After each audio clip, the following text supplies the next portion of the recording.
கர்த்தர் உங்களுக்கு புதிய காரியத்தை செய்ய போகிறார். ஹல்லேலூயா! எத்தனை பேர் விசுவாசிக்கிறீங்க? ஆமென். கர்த்தருடைய நாமத்திற்கு மகிமை உண்டாகட்டும். ஆமென். கர்த்தருடைய பெரிதான கிருபையினாலும் பரிசுத்த ஆவியானவருடைய வழிநடத்துதலோடும் வசனத்தின் ஆதாரத்தோடு கூட நம் ஆசாரிப்பு கூடாரத்தின் பிரகாரத்தில் அமைக்கப்பட்டிருக்கிறதான பலிபீடத்தையும் அதிலே செலுத்தப்படுகிறதான பலிகளையும் குறித்தும் நாம் தியானித்து கொண்டு வருகிறோம். கடந்த வாரத்திலே ஸ்தோத்திர பலி என்கிறதான தலைப்பிலே கர்த்தருடைய வார்த்தையை நாம் தியானிக்க ஆண்டவர் உதவி செய்தார். ஹல்லேலூயா! இப்பொழுதும் இந்த நாளிலும் ஒரு புதிய விதமான பலிகளை குறித்து நாம் தியானிக்க பரிசுத்த ஆவியானவர் நமக்கு உதவி செய்ய போகிறார். அதற்கு ஆதாரமாய் எடுத்து வாசிக்கலாம். சங்கீதம் 141 அதிகாரம் 2வது வசனத்தை ஒருவர் வாசிக்க நாம் யாவரும் கேட்கலாம். சங்கீதம் 141 வசனம் 2.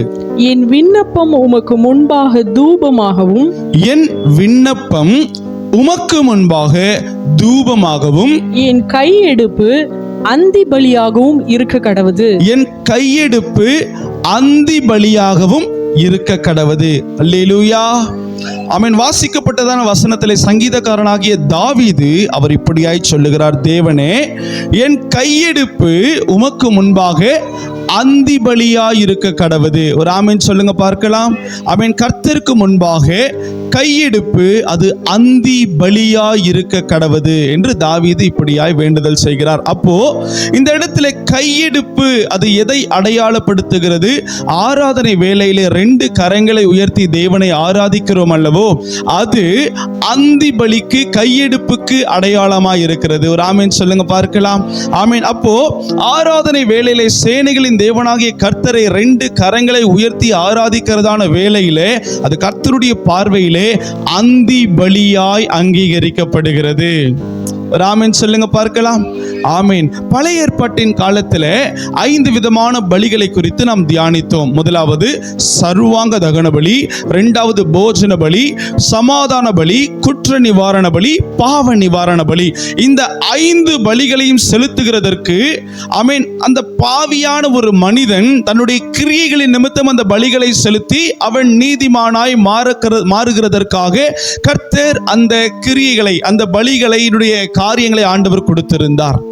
ஆனால் இந்த கிருபையின் காலத்துல இந்த 5 விதமான பலிகளும் ஒரே இடத்துல செலுத்தப்படுகிறது. இந்த பழைய ஏற்பாட்டின் 5 பலிகளும் பலிபீடத்திலே தான் செலுத்தப்பட்டது. இந்த புதிய ஏற்பாட்டிலே நாம் பார்த்து கொண்டிருக்கிறதான ஸ்தோத்திர பலியாக இருக்கட்டும், கையெடுப்பு பலியாக இருக்கட்டும், அதாவது 2 கரங்களை உயர்த்துகிறோம் பாத்தீங்களா, அது ஆண்டவருடைய பார்வையில ஒரு பலியா இருக்கிறது. ஹல்லேலூயா! ஆமென். எல்லா பலிகளும் எந்த இடத்துல தெரியுமா செலுத்தப்படுகிறது? ஆராதனையிலே செலுத்தப்படுகிறது. இன்னைக்கு ஸ்தோத்திரம் இல்லாத ஒரு ஆராதனையை பார்க்க முடியுமா? இல்லை. 2 கரங்களை உயர்த்தி தேவனை ஆராதித்தல் அப்படிங்கிற ஒரு காரியம் இல்லாமல் தேவனை ஆராதிக்கிறது பார்க்க முடியுமா? இல்லை. அப்போ பழைய ஏற்பாட்டின் பலிகள் பிரகாரத்திலே செலுத்தப்பட்டது. இந்த புதிய ஏற்பாட்டின் பலிகள் பரிசுத்த ஸ்தலத்திலேயும் மகா பரிசுத்த ஸ்தலத்திலேயும் செலுத்தப்பட்டுகிறது. கரங்களை தட்டி கர்த்தருடைய நாமத்தை மகிமைப்படுத்துங்க பார்க்கலாம். ஹல்லேலூயா! மறுபடியும் இந்த வசனத்தை வாசிக்க கேட்கலாம். என் விண்ணப்பம் உமக்கு முன்பாக தூபமாகவும், என்னுடைய விண்ணப்பம் உமக்கு முன்பாக தூபமாகவும், என் கையெடுப்பு அந்தி பலியாகவும் இருக்க கடவுது. அந்தி பலியாகவும் இருக்க கடவுது. கர்த்தருடைய பார்வையிலே ஒரு பரிசுத்தவான், ஒரு மகன், ஒரு மகள் 2 கரங்களை உயர்த்தி கர்த்தருடைய சமூகத்திலே துதிக்கிறார்கள், கர்த்தரை ஆராதிக்கிறார்கள் என்று சொன்னால் அது எதை தெரியுமா அடையாளப்படுத்துகிறது? தேவனே, நான் என்னுடைய பலத்தை சார்ந்து நான் நிற்கவில்லை. தேவனே, என்னுடைய பராக்கிரமத்தை சார்ந்து நான் நிற்கவில்லை. தகப்பனே, என்னுடைய திறமையை சார்ந்து நான் நிற்கல. என்னுடைய படிப்பையோ என்னுடைய அழகையோ சார்ந்து நான் நிற்கலப்பா. 2 கரங்களை உயர்த்துகிற பிள்ளைகள் எல்லோரும் உங்களுடைய கிருபையை மாத்திரம் நான் சார்ந்து நிற்கிறேன் என்று சொல்லுகிறதான ஒரு பலி. ஹல்லேலூயா! ஒரு ஆமென் சொல்லுங்க பார்க்கலாம். ஆமென். 2 கரங்களை உயர்த்தி கர்த்தருடைய சமூகத்துல அப்பான்னு சொல்லுகிறதான வேளையில நான் அல்ல, எனக்குள் இருக்கிற இயேசுவே என்னை ஆளுகை செய்கிறார் என்று அர்த்தம். ஆமென். முதல்ல கைகளை உயர்த்தும் பொழுது நம்மளுடைய பெருமைகள் அது தாழ்த்தப்படுகிறது. ஆமென். நாம் நம்மேல் கொண்டிருக்கிறதான அந்த பெருமை, என்னால முடியும் அப்படிங்கிறதான ஒரு வைராகியமும் ஒரு கௌரவமும் ஒரு கர்வமும் அது தாழ்த்தப்படுகிறது. அல்லேலூயா. அப்ப கரங்களை உயர்த்தும் பொழுது நடக்கிற காரியம் என்ன? நான் என்னை சார்ந்த அல்ல, என்னுடைய படிப்பையோ, என்னுடைய அழகையோ, என்னுடைய திறமையையோ, என்னுடைய பலத்தையோ, என்னுடைய பராக்கிரமத்தையோ நான் சார்ந்து நிற்கலையா, உம்முடைய சுத்த கிருபையை சார்ந்து நான் நிற்கிறேன். ஹல்லேலூயா. பொதுவாக யூதர்கள் தேவனை ஆராதிக்கும் பொழுது என்ன தெரியுமா செய்வாங்க? அவர்கள் எழுந்து நின்று கொள்ளுவார்கள். ஒரு சில யூதர்கள் ஆமென் முழு பலத்தோடு கூட ஆமென் நேர் முழங்கால்கள்ல நின்று 2 கரத்தை பரத்திற்கு நேராக உயர்த்தி தேவனை ஆராதனை செய்வார்கள். ஹல்லேலூயா. அப்படி ஆராதனை செய்யும் பொழுது அவர்களுடைய இருதயத்திலிருந்து எழுப்பப்படுகிறதான ஒரு காரியம் என்னன்னா, நான் இந்த உலகத்திலே ஐஸ்வர்யமாய்த்தான் இருக்கிறேன், இந்த உலகத்திலே நான் பலமும் பராக்கிரமுமாய்த்தான் இருக்கிறேன். யூதர்கள் என்று சொன்னாலே அநேகர் நடுநடுங்குகிற அளவிற்கு ஒரு பலனை ஆண்டவர் யூதர்களுக்கு மத்தியிலே கொடுத்திருக்கிறார். ஆனாலும் நான் என் பலத்தை சார்ந்து இல்லை, நான் இயேசுவை சார்ந்து இருக்கிறேன். ஹல்லேலூயா. ஆமென். இந்த இடத்துல எத்தனை பேர் இயேசுவினுடைய பலத்தை சார்ந்து இருக்கிறீர்கள்? ஹல்லேலூயா. அப்படியே 2 கரங்களை உயர்த்தி கண்களை மூடி தேங்க்யூ லார்ட் சொல்லுங்க. இயேசுப்பா, நான் உங்க பலத்தை சார்ந்து இருக்கிறேன்ப்பா. அப்பா, நான் உங்க பலத்தை சார்ந்து இருக்கிறேன், என் பலத்தை சார்ந்து இல்லை, என் பராக்கிரமத்தை சார்ந்து அல்ல, என் படிப்பை சார்ந்து அல்ல, உம்மை சார்ந்து உம்மையே நான் நம்புகிறேன் ஐயா. ஹல்லேலூயா. இப்ப கர்த்தருடைய பிள்ளைகள், நம்ம 2 கரங்களை உயர்த்துகிறோம் என்று சொன்னால் அது எதை அடையாளப்படுத்துகிறது? நான் என்ன நம்பி இல்லை, நான் உம்மை நம்பி இருக்கிறேன். ஹல்லேலூயா. நம்முடைய ஆலயத்தில் தேவனை நம்பி இருக்கிறவர்களை கர்த்தருடைய கிருபை சூழ்ந்து கொள்ளும். அவர் சொல்லுகிறார், கர்த்தரை நம்பி இருக்கிறவர்களுக்கோ அவர் கிருபை சூழ்ந்து கொள்ளும். பக்கத்துல கைகளை பிடிச்சு சொல்லுங்க, பிரதர் சிஸ்டர், உங்களை கர்த்தருடைய கிருபை சூழ்ந்து கொள்ளும். நீங்க நல்லா இருப்பீங்கன்னு சொல்லுங்க பார்க்கலாம். ஹல்லேலூயா. ஆமென். யூதர்களுடைய ஜெப முறைமை அது ரொம்ப வித்தியாசமா இருக்கும். அவர்கள் 100க்கு 100 முழு பலத்தோடு, முழு உள்ளத்தோடு, முழு ஆத்துமாவோடு தேவாதி தேவனையே சார்ந்திருப்பார்கள். அப்படி சார்ந்து இருக்கிறதுனால தான் ஒரு இடத்துலயும் ஆண்டவர் யூதர்களை விடுகிறது இல்லை, ஒரு இடத்துலயும் ஆண்டவர் விடுகிறது இல்லை.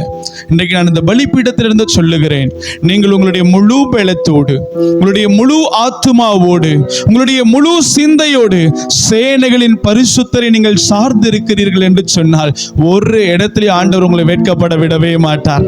எத்தனை பேர் நம்புறீங்க? விசுவாசிக்கிறவங்க மாத்திரம் கரங்களை தட்டி கர்த்தருடைய நாமத்தை மகிமைப்படுத்துங்க பார்க்கலாம். ஹல்லேலூயா. ஆமென். சமஸ்த இஸ்ரவேலுக்கும் ராஜாவா இருக்கிறதான தாவீது தன்னுடைய சங்கீதத்திலே நான் இப்படியாய் தேவனை ஆராதிக்கிறேன் என்று அவர் சொல்லுகிறார். அதற்கு ஆதாரமா எடுத்து வாசிக்கலாம். சங்கீதம் 63வது அதிகாரம் 4வது வசனத்தை ஒருவர் வாசிக்க யாவரும் கேட்கலாம்.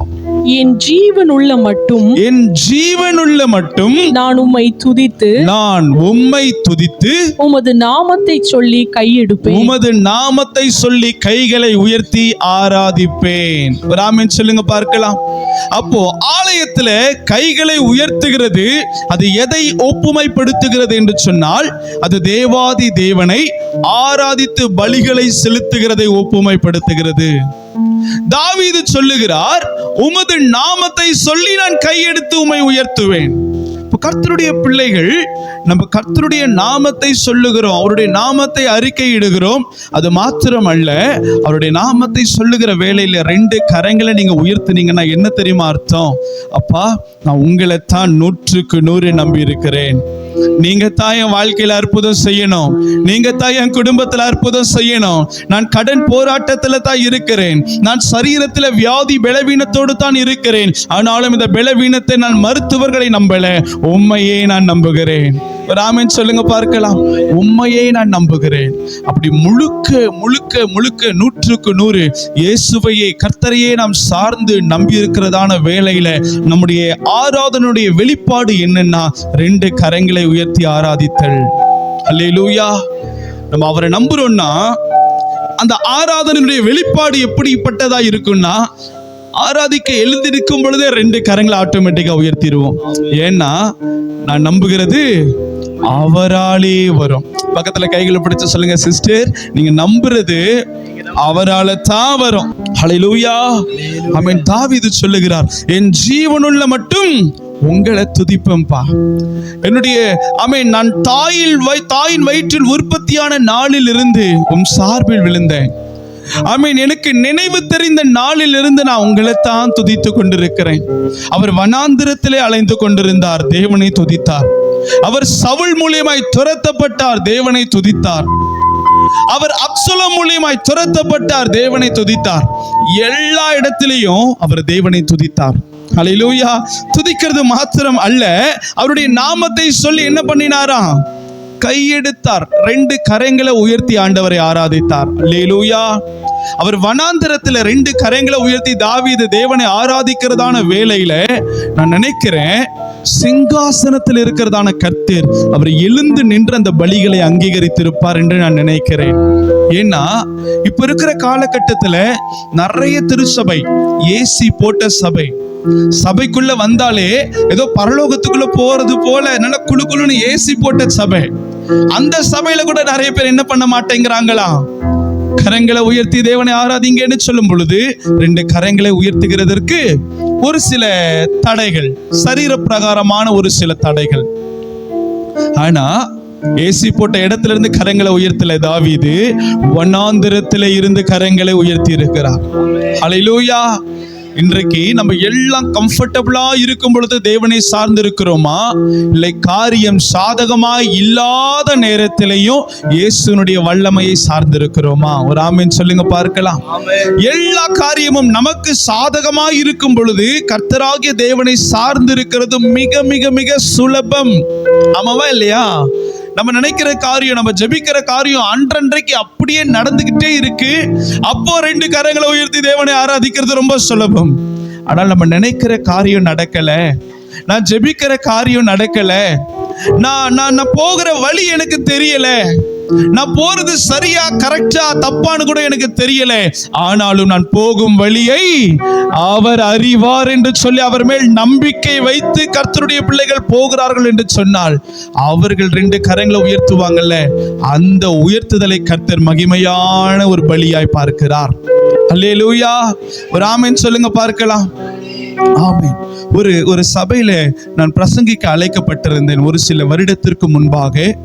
அந்த சபையில ஆராதனை நடத்துகிறதான வேளையில அந்த சபை எப்படிப்பட்டதுன்னா, ரொம்ப ஒரு எல்லா வெல் செட்டில்டா இருக்கிற சபை கிடையாது. அந்த சபையில அன்றாட தேவைக்காக மக்கள் அனுதினமும் பிரயாசப்படுகிற மக்கள் தான் அந்த சபையில. ஆனா ஆராதனை வேளையில அவர்கள் எல்லோரும் ஆராதிக்கிறதான அந்த முறைமைகளை பார்க்கும் பொழுது எவ்வளவு மகிமையா ஆராதிக்கிறாங்க, இவ்வளவு தேவைகளோடு கூட கர்த்தரை ஆராதிக்கிறார்களே. ஹல்லேலூயா. இவ்வளவு தேவைகளோடு கூட முழு உள்ளத்தோடு கர்த்தரை நோக்கி பார்க்கிறாங்களே. இவ்வளவு வருத்தப்படுகிற சூழ்நிலையில கூட ஆண்டவரை அவங்க ஒரு நாளும் விடவே இல்லை. 100க்கு 100 அவங்களுடைய ஆராதனையில தெரிகிறது, இந்த மகன், இந்த சபை, இந்த மகள் கர்த்தரையே நம்பி இருக்கிறார்கள் என்று அந்த ஆராதனையை பார்க்கும் பொழுதே தெரிந்துவிடும். அல்லேலூயா. இன்னைக்கு இந்த காலத்துல, கடைசி காலத்துல நம்ம வந்து நிற்கிறோம்.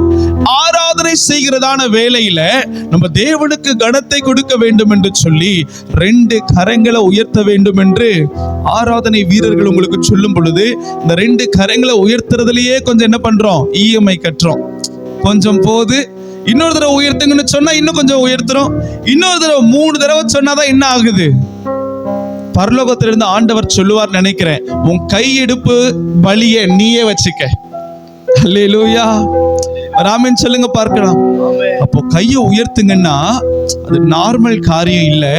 நான் என்ன நம்பல ஏசப்பா, என்ன நம்பி நான் எத்தனையோ தடவை தோத்து போயிட்டேன்.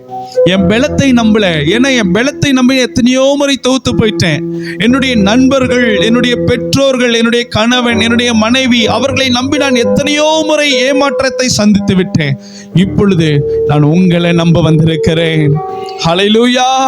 உங்களை நம்ப வந்திருக்கிறேன் அப்படின்னு சொல்லி தன்னுடைய ஆத்மாவிலே ஏவப்பட்டு 2 கரங்களை உயர்த்துறீங்க பாத்தீங்களா? அந்த 2 கரங்களை உயர்த்துகிறதான அந்த ஆராதனையின் ஆண்டவருடைய பார்வையில அந்தி பலியாய் காணப்படுகிறது. கரங்களை தட்டி கர்த்தருக்கு நன்றி செலுத்துங்க பார்க்கலாம். ஹல்லேலூயா. நம்ம ஆராதனையில ஒவ்வொரு காரியமும், நம்ம செய்கிற ஒவ்வொரு காரியமும் ஆண்டவர் அவர் பலியாய் அங்கீகரித்துக் கொள்ளுகிறார். நம்ம சொல்லுகிற ஸ்தோத்திரங்கள் ஆண்டவருக்கு ஒரு பலி. நாம் கரங்களை உயர்த்தி கர்த்தரை நோக்கி துதிக்கிறது, அது அவருடைய பார்வைக்கு ஒரு பலி. ஆண்டவர் சொல்லி இருக்கிறார், பலிகளை செலுத்துவீர்கள் என்று சொன்னால் அவைகளை மனப்பூர்வமாய் செலுத்துங்கள். ஒரு ஆமென் சொல்லுங்க பார்க்கலாம். அப்புறம் ஸ்தோத்திரம் சொன்னாலும் எப்படிதான் செலுத்தணும்? மனப்பூர்வமாய். 2 கரங்களை உயர்த்துகிறதான வேளையில எப்படிதான் இருக்கணும்? மனப்பூர்வமாய். ஏக சத்தமாய் சொல்லுங்க, மனப்பூர்வமாய். அப்படி நம்ம மனப்பூர்வமாய் கரங்களை பாஸ்டர் உயர்த்த சொல்றாரு, உயர்த்திடுவோம் அப்படின்னு நீங்க உயர்த்தினீங்கன்னா அதற்கு எந்த பலனும் இல்லை. ஆராதனை வேளையில நம்ம எழுந்து நின்று கண்களை மூடி கர்த்தரை நோக்கி நம்ம பார்க்க வேண்டும். அது ஒரு பலி. இன்னைக்கு ஆராதனை நேரத்துல ஆண்டவருடைய பிள்ளைகள் நம்ம எழும்பி நிற்கிறோம். எழும்பி நின்ன உடனே நம்முடைய அநேகருடைய சிந்தனையில நம்முடைய பிரச்சனைகள் தான் நினைவுக்கு வருகிறது. இது உண்மைதானாமா? நான் சொல்றது உண்மைதானா? நம்முடைய வாழ்க்கையில இருக்கிற போராட்டங்கள், மாதம் முடிய போகுது, புதிய மாதம் துவங்க போகுது, வாடகை கட்டணும், பிள்ளைகளுக்கு ஸ்கூல் ஃபீஸ் கட்டணும், இதை போல அநேக பண சம்பந்தப்பட்ட ஒரு போராட்டம் நம்முடைய சிந்தனையில ஆராதனை வேளையில வந்து நிற்கிறது. அல்லேலூயா. உண்மையான ஆராதனை என்ன தெரியுமா? தகப்பனே, நான் வாடகை கொடுக்கணும், உண்மைதான். நான் என்னுடைய பிள்ளைகளுக்கு ஃபீஸ் கட்டணும், உண்மைதான். என்னுடைய குடும்பத்தை நடத்துகிறதற்கு இவ்வளவு தொகை எனக்கு தேவைப்படுகிறது, அது உண்மைதான். நான் கடன் பாரத்தில் சிக்கி தவித்துக் கொண்டிருக்கிற, உண்மைதான். ஆனால் எல்லாவற்றிலும் இருந்து விடுதலை செய்கிறது என்னால் முடியாது, உங்களை தான் நான் நம்பி இருக்கிறேன். ஆண்டவரை நம்புகிற பிள்ளைகளுடைய கரங்களை உயர்த்துதல் எப்படி தெரியுமா இருக்கும்? முழு பலத்தோடு உயர்த்திடுவாங்க. அல்லேலூயா. ஒரு ஆண்டவர் அறகுறையா நம்புறவங்க எப்படி கரங்களை உயர்த்துவாங்க தெரியுமா? இப்படித்தான் உயர்த்துவாங்க. இல்லைன்னா அப்படியே செவத்துல சாஞ்சி கை அப்படி முட்டு கொடுத்து வச்சுப்பாங்க. இல்ல பார்த்துருக்கிறீங்களா? இங்க இருந்து நாங்க பார்க்கிறோம். அல்லேலூயா. ஆண்டவரை முழுதா நம்புகிறவர்கள் முழுசா கைகளை உயர்த்திடுவாங்க. ஆண்டவருக்கு எப்பவுமே என்ன தெரியுமாமா தேவை? ஒரு முழுமை தான் தேவை. கடுகு விதையளவு உன்னுடைய விசுவாசம் இருந்தாலும் அந்த விசுவாசத்தை கனம் பண்ணுகிற கர்த்தர் ஏன் ஆண்டவர் கடுகு விதையை உங்களுக்கு சொல்லுகிறார்? அது சிறியதுதான். ஆனாலும் அது சிறியதாக இருந்தாலும் அதற்குள்ளே ஒரு முழுமை இருக்கும். ஹல்லேலூயா. நீங்க ஆண்டவருக்கு சின்னதா கொடுத்தாலும் முழு இருதயத்தோடு கொடுங்க. ஆராதனை வேளையில கரங்களை தூக்கினாலும் முழு இருதயத்தோடு தூக்கிடுங்க. ஆராதனை நேரத்துல ஸ்தோத்திரம் சொன்னாலும் மனசார மனப்பூர்வமா ஸ்தோத்திரம் சொல்லுங்க. அந்த பலிகளிலே தெய்வ மகிமை இறங்கி வரும். கரங்களை தட்டி கர்த்தருடைய நாமத்தை மகிமைப்படுத்துவோம். ஹல்லேலூயா. ஆமென். கர்த்தரை சார்ந்திருக்கிற ஒரு சபை ஆராதனையில் எப்படி இருக்கும் தெரியுமா? இந்த இடத்திலிருந்து ஆராதனை நடத்துகிற கர்த்தருடைய பிள்ளைகள் அவர்கள் கரங்களை தூக்குங்க, அல்லேலூயா சொல்லுங்க, ஆமென் சொல்லுங்க. இன்னைக்குல நிறைய ஊழியக்காரங்களை, குறிப்பா இந்த ஆராதனை நடத்துகிற பிள்ளைகளை ரிங் மாஸ்டர் ஆகிட்டாங்க சபைகள். ஏன்னா கைகளை தூக்கு, ஆராதனை பண்ணு, நல்ல ஸ்தோத்திரம் பண்ணு அப்படின்னு சொன்னாதான் என்ன நடக்குது? வாயில இருந்து ஒரு வார்த்தையாவது வருது. இந்த ட்ரெயின்லாம் பார்த்துருக்கிறீங்களா? இப்ப இருக்கிறதுல எலக்ட்ரிக் ட்ரெயின். முன்னாடிலாம் இந்த கோல் ட்ரெயின் இருக்கும், கறிகளை அள்ளி போடுவாங்க. எவ்வளவுக்கு எவ்வளவு அந்த நிலக்கரிகளை அள்ளி அந்த பாய்லர்ல தூக்கி போடுறாங்களோ அவ்வளவுக்கு அவ்வளவு ட்ரெயின் எப்படி ஓடும்? வேகமா ஓடும். அது போல ஆராதனையில இந்த இடத்துல இருந்து நல்ல சவுண்ட கூட்டி, நல்ல மைக்கு சவுண்ட கூட்டி, மூச்சு விடாம இங்க இருந்து கத்துனாதான் ட்ரெயின் என்ன பண்ணுது? அல்லேலூயா. புரியும் நினைக்கிறேன். ஒரு ஆமென் சொல்லுங்க பார்க்கலாம். அது அல்ல ஆராதனை. இன்னைக்கு ஆராதனை செய்கிற கர்த்தருடைய பிள்ளைகள் எழுந்திரிங்கன்னு சொன்னதுதான் அந்த வேளையில் உங்க கண்களுக்கு முன்னாடி சிலுவை வந்து நின்றணும். நிக்குமா? இனிமே எழுந்திருங்க, கண்களை மூடுங்க, நம்ம கர்த்தரை ஆராதிக்க போறோம்னு சொன்ன உடனே அப்படி எழுந்து நின்று வலது பக்கத்தில் இருக்கிற நபர்களையும் பார்க்க கூடாது, இடது பக்கத்தில் இருக்கிற நபர்களையும் பார்க்க கூடாது. கண்களை மூடி நானும் என்னை உண்டாக்கின இயேசுவோடு கூட ஆராதனை செய்ய போகிறேன் என்று சொல்லி கண்களை மூடி நமக்கு முன்பாக சிலுவையை கொண்டு வந்து நிறுத்திவிட வேண்டும். அல்லேலூயா. அந்த சிலுவையில் அறையப்பட்ட இயேசுவை பார்த்து பார்த்து ஆராதனை செய்யணும். ஆண்டவரே, எனக்காகவா இந்த கோலங்கள், எனக்காகவா இவ்வளவு இரத்தங்கள், எனக்காகவா இவ்வளவு பாடுகள் காயங்கள், எனக்காகவா என் ஒருவனை மீட்டெடுக்கிறதுக்காகவா இவ்வளவு பிரயாசப்பட்டீர் ஐயா. சிலுவையை நோக்கி பார்த்து நீங்க தேவனை துதிக்க ஆரம்பிச்சீங்கன்னு நினைச்சுக்கோங்களேன், அந்த ஆராதனையில கர்த்தருடைய மகிமை இறங்கி வரும் பாருங்க. அந்த சந்தோஷத்திற்கு எவ்வளவு கொடுத்தாலும் ஈடாகாது. ஹல்லேலூயா.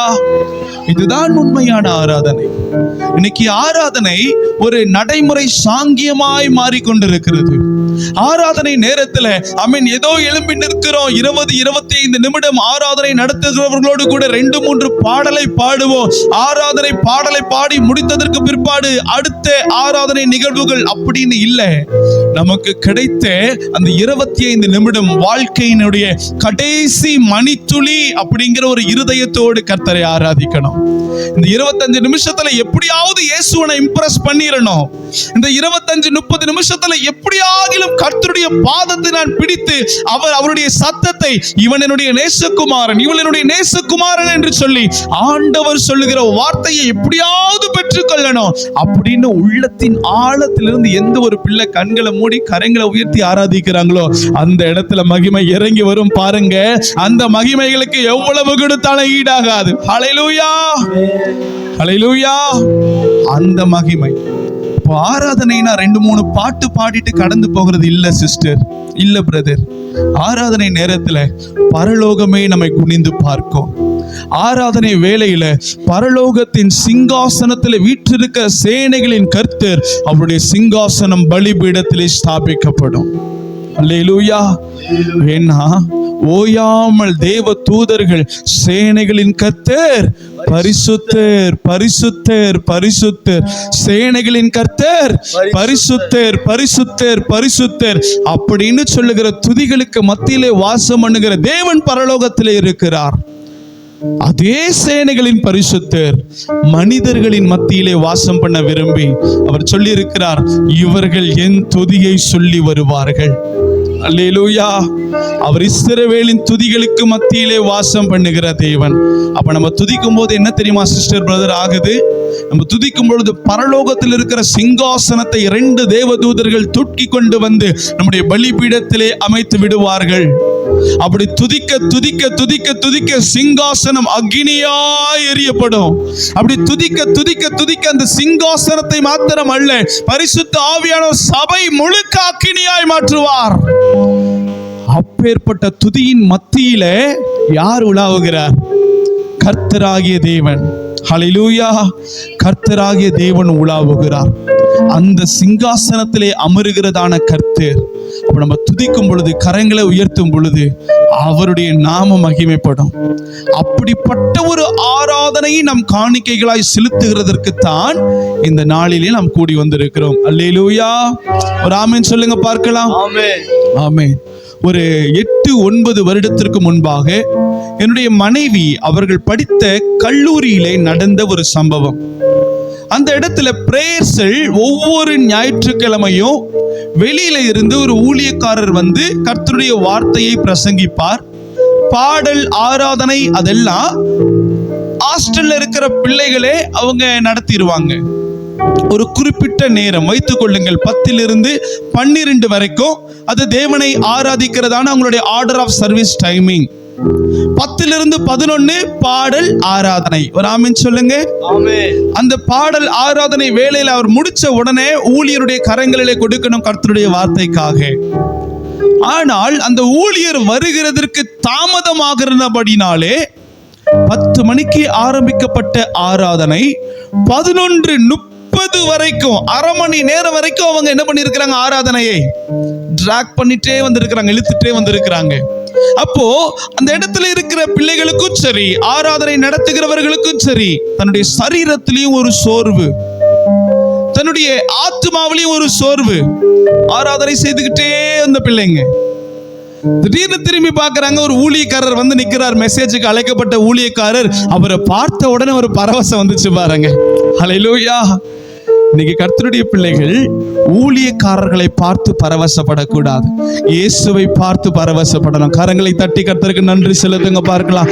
ஏன்னா ஊழியக்காரர் லேட்டா வருவாரு, இயேசு டான்னு கரெக்டான டைமுக்கு வந்து நிற்பார். அல்லேலூயா. நம்புறீங்களா? நான் சொல்றத நம்புறீங்களா? ஆமென். அந்த ஊழியக்காரர் வந்த உடனே அவர் இடத்துல மைக்கு கொடுக்கப்பட்டுச்சு. மைக்கு கொடுக்கப்பட்ட உடனே பிள்ளைங்கள்லாம் சந்தோஷமா உட்கார்ந்துட்டாங்க. எதுக்காக? கர்த்தருடைய வார்த்தையை கேட்கறதுக்காக. ஆனா அந்த ஊழியக்காரர் செய்தது என்ன? மறுபடியும் எல்லாரும் எழுந்து நில்லுங்க, ஆராதனை. ஒரு பாட்டு பாட ஆரம்பிக்கிறார். எல்லா வாலிப பிள்ளைங்க, வயதானவர்கள் அல்ல, எல்லா கல்லூரியிலே படிக்கிற வாலிப பிள்ளைகள் எழுந்து நின்று, ஒரு சிலவங்க சேர்லையோ அந்த காரியத்துல உட்கார்ந்து கொண்டு, ஒரு சிலர் 2 கரங்களை உயர்த்தி, ஒரு சிலவங்க அரை கையை உயர்த்தி, பாதி தூக்கத்தோடு அந்த மாதிரி காரியத்துல ஆராதனை நடத்தப்படுகிறது. ஆனா அந்த ஊழியக்காரர் மாத்திரம் பாரத்தோடு உள்ளத்தின் ஆழத்திலிருந்து கர்த்தரை ஆராதித்துக் கொண்டே இருக்கிறார். அப்பொழுது நம்முடைய சிஸ்டர், நம்முடைய பாஸ்டர் அம்மாவுக்கு ஆண்டவர் ஆவிக்குரிய கண்களை திறந்து காண்பித்தார்.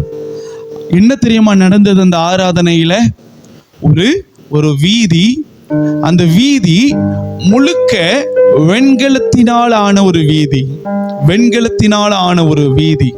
அந்த வீதியினுடைய வலது பக்கத்திலேயும் இடது பக்கத்திலேயும் திரள் கூட்ட தேவதூதர்கள் அணிவகுத்து நின்று கொண்டிருக்கிறாங்க.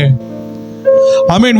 ஒரு குதிரை வண்டியில, ஒரு சேரட், ஒரு சிங்காசனம் போல இருக்கிற ஒரு வண்டியில கர்த்தராகிய தேவன் அவர் வந்து கொண்டே இருக்கிறார். அவர் வருகிறதான அந்த வேளையில வலது புறத்திலேயும் இடது புறத்திலேயும் இருக்கிற தேவதூதர்கள் செய்தது என்ன தெரியுமா?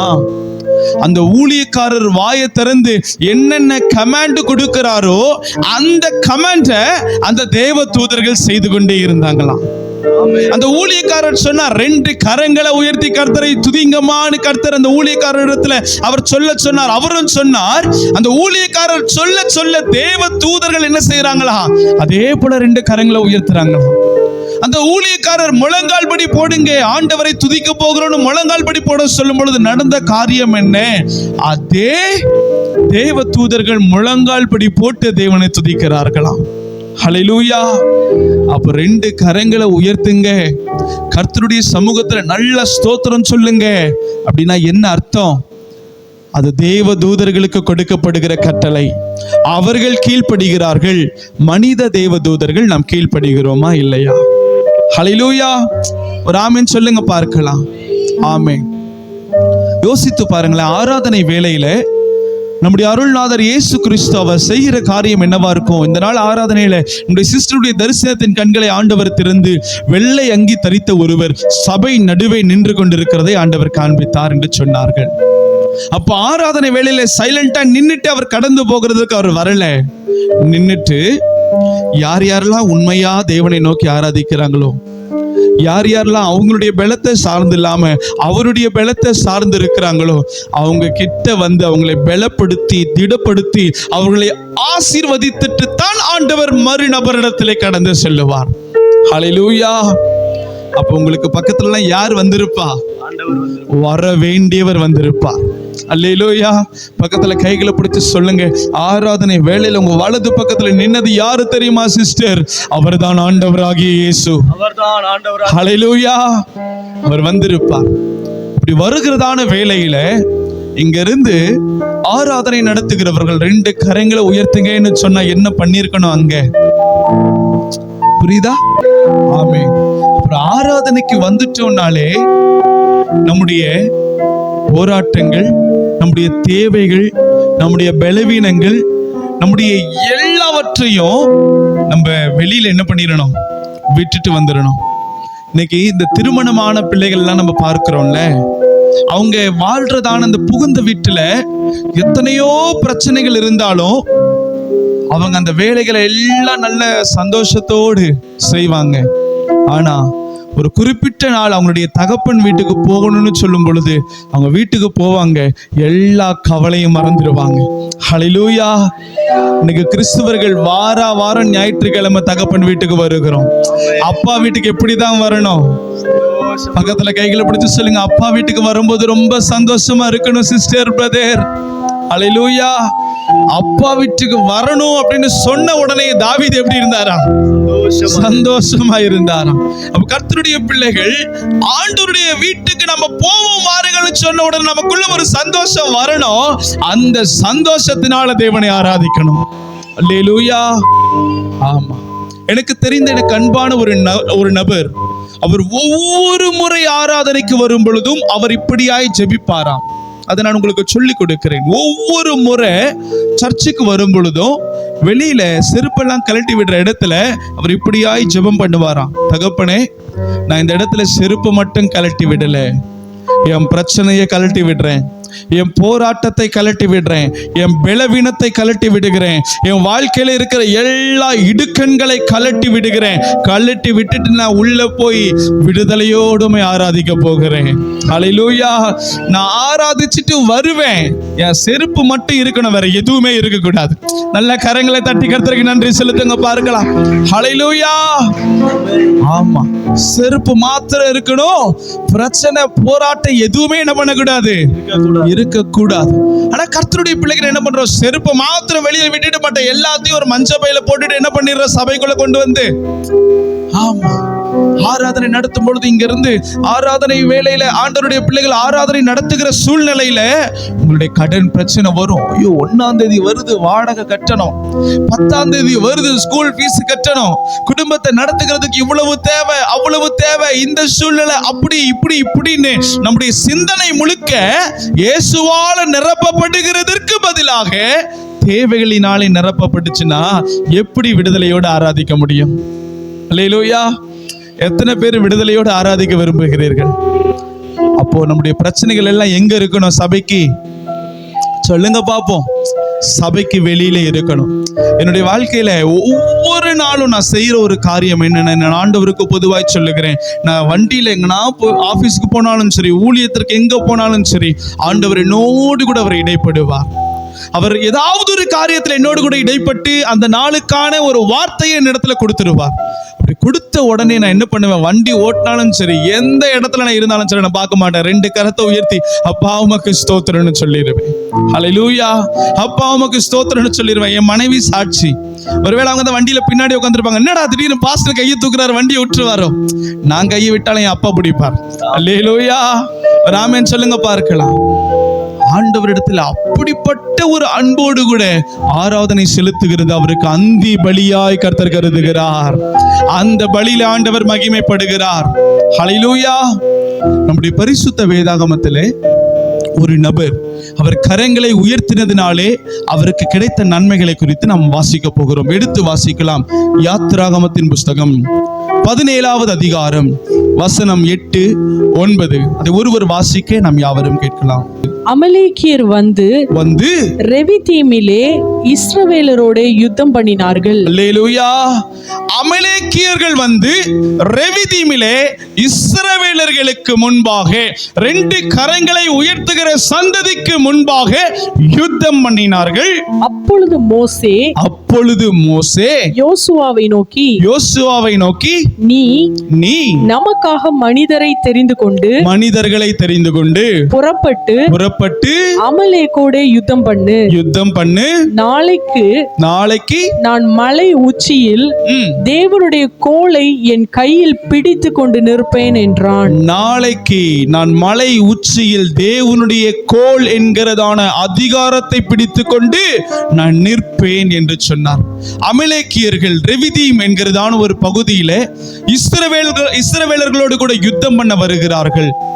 அப்படி வர வேளையில மோசே அதை அறிந்து கொண்டு யோசுவா கூப்பிட்டு சொல்றார், யோசுவா, யுத்த புருஷர்களை ஆயத்தப்படுத்து, நீ யுத்தத்திற்கு போ, ஆனால் நீ ஜெயிக்க போறது இல்ல, நான் தான் ஜெயிக்க போகிறேன். யார் ஜெயிக்க போகிறா? யுத்தத்துல நிக்கிறது யாரும்? யோசுவா தான். ஆனா யோசுவா ஜெயிக்கல, மோசே மலைக்கு மேல நிக்கிறார்ல, அந்த மோசே நிமித்தம் தான் யோசுவாவுக்கு வெற்றி. ஒரு ஆமென் சொல்லுங்க பார்க்கலாம். இன்றைக்கு கர்த்தருடைய பிள்ளைகள், நான் சொல்லுவேன், என்னால வெற்றி இல்ல, எனக்குள்ள இருக்கிற இயேசுவால தான் எனக்கு வெற்றி. சொல்லுங்க, பக்கத்துல கைகளை பிடிச்சு சொல்லுங்க, சிஸ்டர், உங்களால இல்ல, உங்களுக்குள்ள இருக்கிற இயேசுவால தான் உங்களுக்கு ஜெயம். ஹல்லேலூயா. அவர் சொல்றார், நாளைக்கு காலையிலேயே நான் மலை உச்சியிலே போய் கோலை பிடித்து கொண்டு நிற்பேன். அடுத்த வசனம் வாசிக்க கேட்கலாம். யோசுவா தனக்கு மோசே சொன்னபடியே செய்து அமலேக்கோடே யுத்தம் பண்ணினான். அல்லேலூயா. யோசுவா தனக்கு மோசே என்னென்னலாம் சொன்னாரோ அதே மாதிரி யுத்த புருஷர்களை ஆயத்தப்படுத்தி அமலேக்கியர்களோடு கூட சொல்லுங்க பார்க்கலாம், யுத்தம் பண்ணினார். எல்லாரும் ஏகமாய் சொல்லுங்க, யுத்தம் பண்ணினார். யாரோடு? அமலேக்கியரோடு. மோசேயும் ஆரோனும் ஊர் என்பவனும் மலை உச்சியில் ஏறினார்கள். ஆமா, மோசே இங்க 3000 பேர் போர்க்களத்துல நிக்கிறாங்கம்மா. எத்தனை பேர் நிக்கிறாங்க? 3000 பேர் போர்க்களத்துல நிக்கிறாங்க. ஆனா 3 பேர் மலை உச்சியில நிக்கிறாங்க. ஒரு ஆமென் சொல்லுங்க பார்க்கலாம்.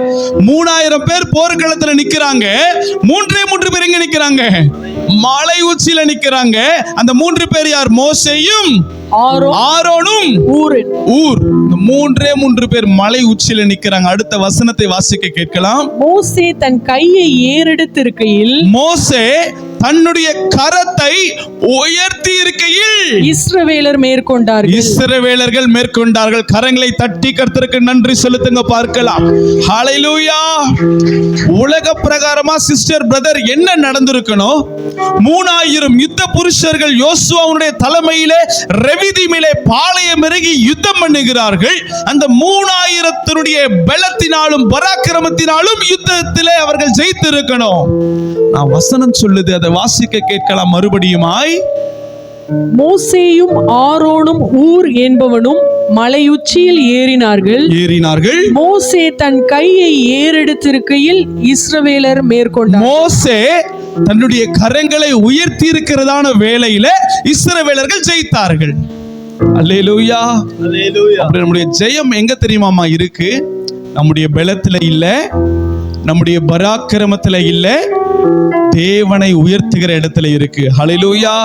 சொல்லுங்க, நான் இல்ல பிரதர். சொல்லுங்க, நான் இல்ல பிரதர். எப்படிமா இப்படி படிச்சிட்டீங்க? நான் இல்ல பிரதர். எப்படிமா இவ்வளவு காரியம் நடந்துட்டு? சொல்லுங்க, நான் இல்ல பிரதர். ஹல்லேலூயா. மோசே கரங்களை உயர்த்தி இருக்கிறார். யுத்தத்தில் இஸ்ரவேலர்கள் ஜெயம் எடுக்கிறார்கள். அப்புறம் 2 கரங்களை உயர்த்தணும்னா என்ன அர்த்தம்? ஆண்டவர் பிளான் போட்டுருவார். என் பிள்ளைங்க எதுவுமே இல்லை என்கிட்டன்னு சொல்லிட்டு கையை உயர்த்திட்டாங்க. இனி யுத்தம் என்னுடைய பிள்ளைகளுடையது அல்ல, என்னுடையது. ஒரு ஆமென் சொல்லுங்க பார்க்கலாம். ஹல்லேலூயா. என் பிள்ளைங்க கிட்ட ஒண்ணுமே இல்லைன்னு கை தூக்கிட்டாங்க. இன்னைக்கு நம்மளுடைய குழந்தைங்களாம் இருக்கிறாங்க பாத்தீங்களா? ஸ்கூலுக்கு போயிட்டு வரும்போது ஸ்கூல்ல ஏதாவது ஒரு போராட்டம், பிள்ளைங்களை அடிச்சுட்டாங்கன்னு வச்சுக்கோங்களேன், அப்பாவையும் அம்மாவையும் பார்த்த உடனே வேகமா ஓடி வந்து கையை தூக்கிட்டு அழுத்துட்டே வந்து நிற்கும். ஏன்னா என்ன ஆயிடுச்சு? என்ன? அல்லேலூயா. என்னால முடியல, நீ வந்து கேளு. கேபி சொல்லுவா அடிக்கடி, டாடி இந்த என் ஃப்ரெண்டு அடிச்சுட்டா டாடி, நீ வா டாடி, வந்து கேளு, அவளை கிள்ளி விடு டாடி. அல்லேலூயா. அவளை என்ன பண்ணிரு? ஏன் கேபி நீ பண்ணலையா? நான் பண்ண முடியல டாடி என்னால, நீ பண்ணு டாடி. 2 கரத்தை அப்படி உயர்த்திடுவா. ஒரு ஆமென் சொல்லுங்க பார்க்கலாம். அல்லேலூயா. ஆமா, இன்னைக்கு நம்ம 2 கரத்தை உயர்த்திட்டோம்னாலே ஆண்டவருக்கு தெரிஞ்சிடும், என் பிள்ளைங்களுக்கு ஒன்றும் இல்லை, என் பிள்ளைங்களுக்கு பலன் இல்லை, நான் வந்து அந்த இடத்துல அந்த பிள்ளைங்களை தூக்கி விடணும். ஹல்லேலூயா. நான் வந்து தூக்கணும், நான் வந்து தூக்குவேன்னு சொல்லி அவர் இறங்கி வருவார். எஸ், ரெவிதீமிலே நின்று கொண்டிருக்கிற யுத்த புருஷர்களுக்கு பலன் இல்லை. 3 பேர் மலை உச்சியில நிக்கிறாங்க. மோசே, ஆரோன், ஊர். இந்த 3 பேரும் கரங்களை உயர்த்துறாங்க. மோசே கரங்களை உயர்த்தி இருக்கிறார். மோசே கிட்ட ஆண்டவர் சொல்லி இருக்கிறார். ஆண்டவர் சொன்னார் மோசே இடத்துல, உன் பிள்ளைங்களுக்கு இடத்துல ஒன்றும் இல்லைல்ல, நான் வந்து யுத்தம் பண்றேன். ஹல்லேலூயா. நான் நினைக்கிற அமலேக்கிற இடத்துல யுத்தம் பண்ணினது இஸ்ரவேலர்கள் அல்ல, என் ஆண்டவர் இயேசு. ஹல்லேலூயா. ஆமென் சொல்லுங்க பார்க்கலாம். அதற்கு அடுத்த வசனத்தை வாசிக்க கேட்கலாமா? மோசேயின் கைகள் அசந்து போயிற்று. மோசேயின் கைகள், அது எப்படி பாஸ்டர் ஒரே நேரத்துல கையை தூக்கிட்டே இருக்க முடியும்? அது எப்படிமா கையை தூக்கிட்டே இருக்க முடியும்? கை வலிக்குமா இல்லையா? இன்னைக்கு நிறைய பேர்கிட்ட கேட்கும், ஏன் சிஸ்டர் ஆராதனையில நிக்க மாட்டேங்கிறீங்க? பாஸ்டர் எப்படி ஒரே மாதிரி நிக்க முடியும்? கால் வலிக்குமா இல்லையா? ஏமா கையை பாஸ்டர் கை வலிக்குமா இல்லையா? ராமன் சொல்லுங்க பார்க்கலாம். உனக்கு இயேசு யுத்தம் பண்ணணும்னு விருப்பம் இருந்தா நீ கையை தூக்கிரு. இயேசு உனக்காக நிக்கணும்னு விருப்பம் தான், நீ நில்லு இயேசுக்காக. அல்லேலூயா. ராமன் சொல்லுங்க பார்க்கலாம். ஆமென். காலையில் அதிகாலமே மலைக்கு மேலே எழும்பி 2 கரங்களை உயர்த்தின மோசே இஸ்ரவேலர்களை ஜெபத்தின் நிமித்தம் அவன் ஜெயிக்க வைத்தான். அவன் கைகள் தளர்ந்தது. தளர்ந்த உடனே ஊரும் ஆரோனும் என்ன செய்தாங்க தெரியுமா? ஒரு பாறையை கொண்டு வந்து மோசையை உட்காருகிறதற்கு முதல்ல என்ன பண்ணாங்க? அந்த பாறையை கொண்டு வந்து கொடுத்தாங்க. இந்த பாறையில உட்கார்ந்ததற்கு பிற்பாடும் மோசையினுடைய கரங்கள் ஒரு சில நேரத்துல தளர்ந்தது. தளர்ந்த வேளையில நடந்த காரியத்தை வாசிக்க கேட்கலாம். அப்பொழுது அவர்கள் ஒரு கல்லை கொண்டு வந்து அவன் கீழே வைத்தார்கள். அதன் மேல் உட்கார்ந்தான். ஆரோனும் ஊரும் ஒருவன் ஒரு பக்கத்திலும் ஒருவன் மறுபக்கத்திலும் இருந்து அவன் கைகளை தாங்கினார்கள். இவ்விதமாய் அவன் கைகள் சூரியன் அஸ்தமிக்கும் வரைக்கும் ஒரே நிலையாய் இருந்தது. அல்லேலூயா. 11வது வசனத்தை வாசிக்க கேட்கலாம். மோசே தன் கையை ஏறெடுத்திருக்கையில் இஸ்ரவேலர் மேற்கொண்டார்கள். எப்பொழுது? உயர்த்திட்டே சொல்லுங்க பாப்போம். ஏறெடுக்கையில் இஸ்ரவேலர்கள் மேற்கொண்டார்கள். அவன் தன் கையை தாழ விடுகையில் அமலேக்கியர்கள் சத்துருக்கள் மேற்கொண்டார்கள். அல்லேலூயா. அப்ப கையை உயர்த்தும் போது யாருக்கு ஜெயம்? நமக்கு ஜெயம். சொல்லுங்க பார்க்கலாம். அதை யார் தருகிறார்? இப்ப சொல்லுங்க, இயேசு தருகிறார். ஹல்லேலூயா. நம்ம கையை உயர்த்திட்டோம்னா என்ன அர்த்தம்? என் கையில ஒண்ணுமே இல்லை, இருந்தாங்க பாத்துக்கோங்க. ஹல்லேலூயா. என் கையில ஒண்ணுமே இல்லை, பாத்துக்கோங்க. ஆண்டவர் பாப்பார், என் பிள்ளை கையில ஒண்ணும் இல்லை, இனி என் கையில இருக்கிற வல்லமையை நான் விளங்க பண்ணுவேன். கரம் தட்டி கர்த்தருக்கு நன்றி செலுத்துங்க. பார்க்கலாம். மோசேயினுடைய கை தளர்ந்து போகுது. யுத்த புருஷர்கள் தோல்வியை சந்திக்கிறதான பாதையில இருக்கிறார்கள். உடனே ஊரும் ஆரோனும் செய்கிற காரியம், 2 கரத்தை பிடிச்சு பிடிச்சுக்கிறாங்க. உன் கையை உயர்த்திட்டே இருந்தா தான் நமக்கு ஜெயம்.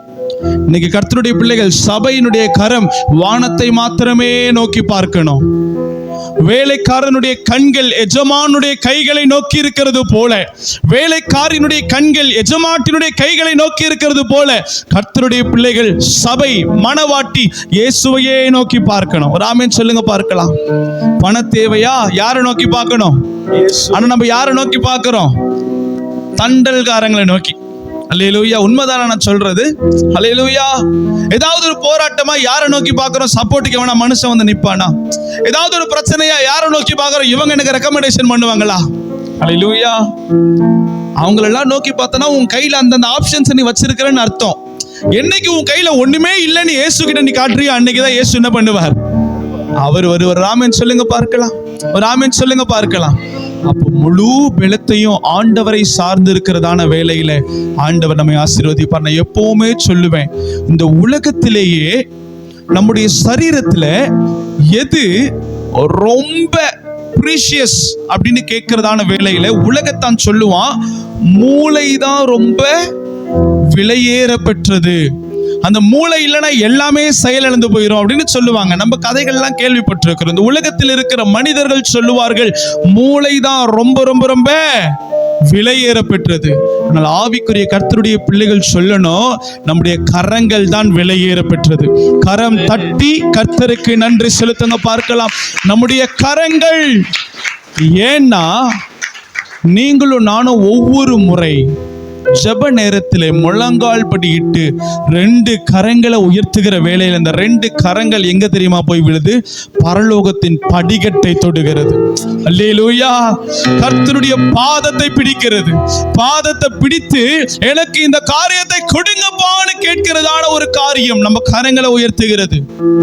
அப்ப முழங்கால் படியிட்டு 2 கரங்களை நம்ம உயர்த்துறோம்னா ஆண்டவருடைய பாதத்தில் அமர்ந்திருந்து ஆண்டவருடைய பாதத்தை பிடிக்கிறதான ஒரு அனுபவம். ஒரு ஆமென் சொல்லுங்க பார்க்கலாம். இன்னைக்கு உலக பிரகாரமான கண்ணோட்டத்தோடு பார்த்தோம்னா நம்ம 2 கரங்களை வெறுமனே விரித்தபாறு தான் தெரியும். ஆனா பரலோகம் எப்படி தெரியுமா பார்க்கும்? 2 கரங்களை கர்த்தருடைய பாதத்தை பிடிச்சிருக்கிறது போல ஆண்டவர் பார்ப்பார். அல்லேலூயா. இன்னைக்கு நீங்க கர்த்தருடைய பாதத்தை பிடிக்கிறதுல சோர்ந்து போகாமல் இருக்க வேண்டும் என்று கர்த்தர் விரும்புகிறார். ஹல்லேலூயா. அவரை மட்டும் நீங்க பிடிச்சிட்டீங்கன்னு வச்சுக்கோங்களேன், நான் சொல்லுவேன், ஆண்டவர் பாதத்தை யாரு பிடிச்சு போராடினாலும் ஆண்டவர் ஆசீர்வதித்து வருவார். உதாரணம் நம்முடைய முற்பிதாவாகிய யாக்கோபு, அவருடைய பாதத்தை பிடித்துட்டு என்ன ஆசீர்வதித்தால் ஒழியே உங்களை நான் விட மாட்டேன். ஆண்டவர் சொன்னார், உன் பேர் என்ன? யாக்கோபு, இன்னையிலிருந்து நீ இஸ்ரவேல் என்று அழைக்கப்படுவாய் என்று ஆசீர்வாதத்தை கொடுத்துட்டு போனார். கரம் தட்டி என் ஆண்டவருக்கு நன்றி செலுத்துவோம். ஹல்லேலூயா. அவருடைய பாதத்தை பிடிச்சிட்டா என்ன கிடைச்சிரும்? ஆசீர்வாதம் கிடைச்சிட்டு. அப்ப பாதத்தை பிடிக்கிறதான ஒரு காரியம் என்ன? 2 கரங்களை உயர்த்துறது. என்ன அர்த்தம்? என்னால முடியலப்பா, உங்ககிட்ட சரண்டர் பண்றேன். என்னால முடியல, சொல்லுங்க. என்னால முடியலப்பா, உங்ககிட்ட சரண்டர் பண்றேன். அவர் பாதத்தை நீங்க பிடிக்கிறீங்கன்னு அர்த்தம். அவர் பாதத்தை நீங்க பிடிச்சிட்டீங்கன்னு வச்சுக்கோங்க, பிசாசுக்கு தெரியும் இந்த மகள் கையை மட்டும் உயர்த்திட்டாங்கன்னா நான் காலி. பிசாசு இப்படிதான் மைண்ட்ல நினைச்சிருப்பான். எவ்வளவோ போராட்டத்தை கொடுக்கிறான். அந்த போராட்டத்தை அனுபவித்துக் கொண்டிருக்கிற நம்ம கையை மட்டும் உயர்த்திட்டோம்னா பிசாசு என்ன பண்ணிடுவான்? காலி ஆயிடுவான். அப்ப பிசாசு என்ன பண்ணுவான்? கையை மட்டும் உயர்த்த விட மாட்டான். இன்னைக்கு சபையிலே அப்படிதான். சபைக்கு வந்த உடனே அவன் நினைப்பான், இவங்க கையை மட்டும் உயர்த்திட்டாங்கன்னா என்ன ஆயிரும்? நம்ம வேலை காலி. கையை மட்டும் உயர்த்த விடக்கூடாது. இங்க இருந்து பரிசுத்த ஆவியானவர் உங்களை ஆசீர்வதிப்பதற்காக கரங்களை உயர்த்தி அப்படின்னு சொல்லுவோம். என்ன பண்ணுவோம்? இஎம்ஐ கரம். சொல்லுங்க பார்க்கலாம். இந்த கரம் பேர் என்ன? இஎம்ஐ. 3 தடவை சொன்னாதான் அந்த அப்படி உயர்த்துறதுலாம் கர்த்தருக்கு ஒரு மகிமையை சேர்க்காது. மனதில் இருந்து வரணும். ஸ்தோத்திர பலிகளை செலுத்துவீர்கள் என்று சொன்னால் மனப்பூர்வமாய் செலுத்துங்கள். ஒரு ஆமென் சொல்லுங்க பார்க்கலாம். ஆமென். இப்பொழுது நம்ம ஆண்டவருடைய சமூகத்தில் ஜெபிக்க போகிறோம். எப்படி ஜெபிக்க போறோம்? நீங்க தான் சொல்ல போறீங்க. எப்படி ஜெபிக்க போறோம்? கரம் உயர்த்தி ஜெபிக்க போகிறோம். எல்லாரும் எழுந்து நிற்கலாமா? ஆமென். கர்த்தரை நம்ம இப்ப துதிக்க போகிறோம். மகிமையான தேவனை நாம் ஆராதனை செய்ய போகிறோம். உங்களை தான்ப்பா நாங்க நம்பி இருக்கிறோம்னு சொல்ல போகிறோம்.